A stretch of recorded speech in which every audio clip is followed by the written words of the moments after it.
Our latest project is a crazy one, is our little baby for the last year, the 2029 Majestic.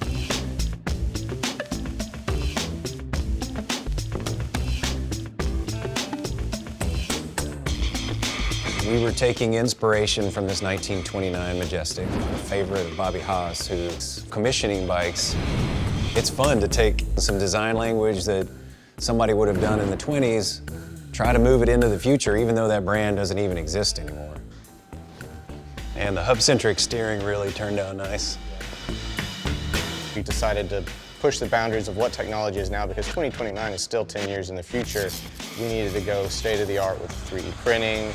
The design of these 3D printed parts, the thing we really wanted was to create, shapes and forms which were sort of impossible or difficult to build any other way, or really highlighted the advantages of the 3D printer.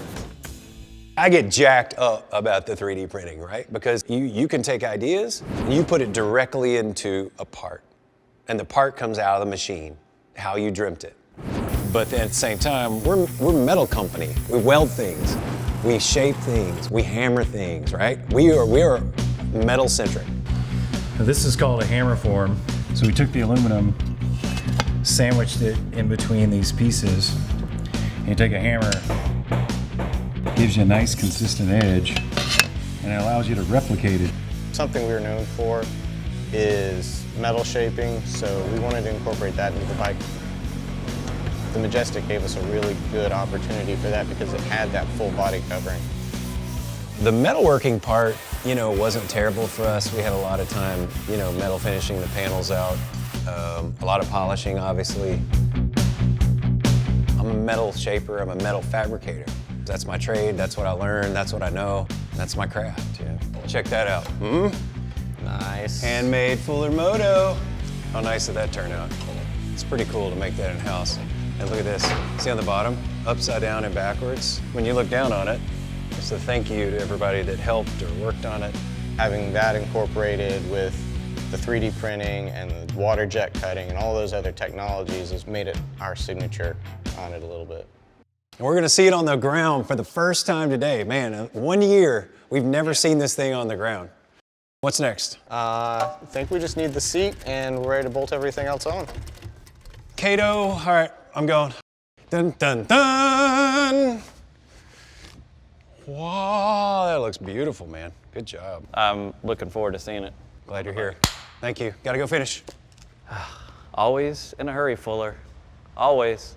On the Majestic, it's real simple. There's no stitching, there's no nothing. But if you ever wrapped a seat like that, it's very difficult to wrap without having any wrinkles in it in the kick-up area.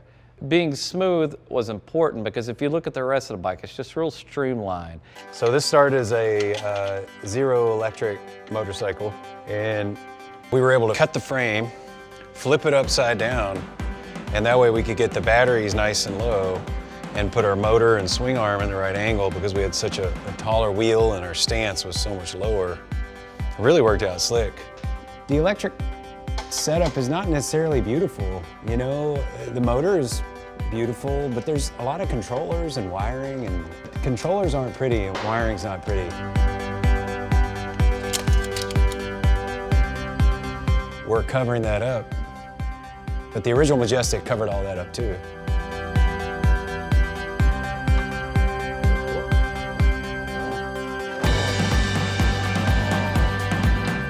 The challenge of this bike really was satisfying our own desire to have something that was unique, that would stand out, but was also beautiful. And within this package, that's a challenge to do because the big full fairing panels can be gangly and big and look fat. There's the foot peg from the mind of Nick Pugh.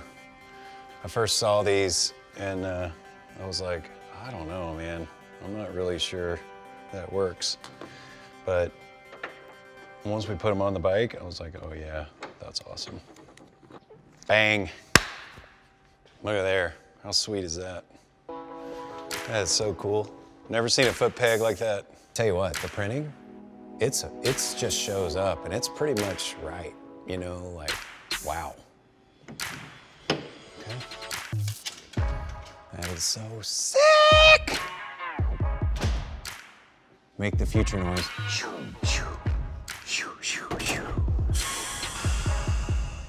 It is so far out there. This one pushes a lot of little boundaries in a lot of different ways. Ready? Dun, dun, dun, dun. Oh, God. Wow. That is something, Brian. I think once you walk around it and you really take in everything that's going on, it's gonna put a lot of smiles on faces, hopefully. That is massively impressive. Brian took on the challenge and went after it. And what came back to the museum today was simply mind-boggling.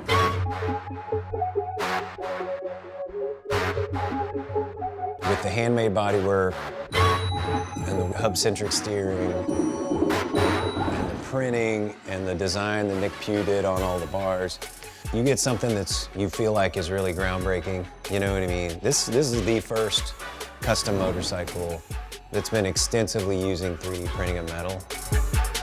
I think people will talk about this bike for a long time.